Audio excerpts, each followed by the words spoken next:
unleashing the all-new 2022 Subaru WRX at the New York International Auto Show.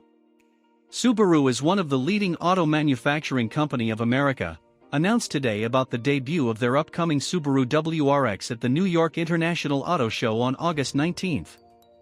1 second before we start the video, kindly subscribe to this channel. That will motivate us to make more videos like this. Your support is very important for us.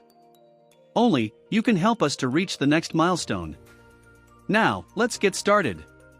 The company says that the 2022 WRX is a whole new beast, and it's about to be unleashed at the New York International Auto Show on August 19th. Subaru's released teaser video depicts an orange sedan driving through the desert, followed by the rhythm of a boxer engine and an action movie background score. Details are hidden about this particular model, but when you cross-check the video you can find similarity in tail lights with new BRZ.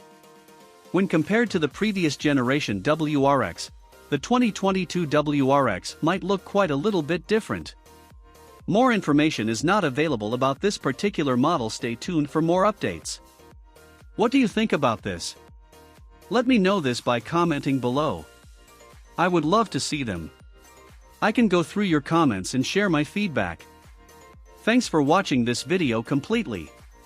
Kindly subscribe to this channel and hit the like button. Thanks again, have a great day.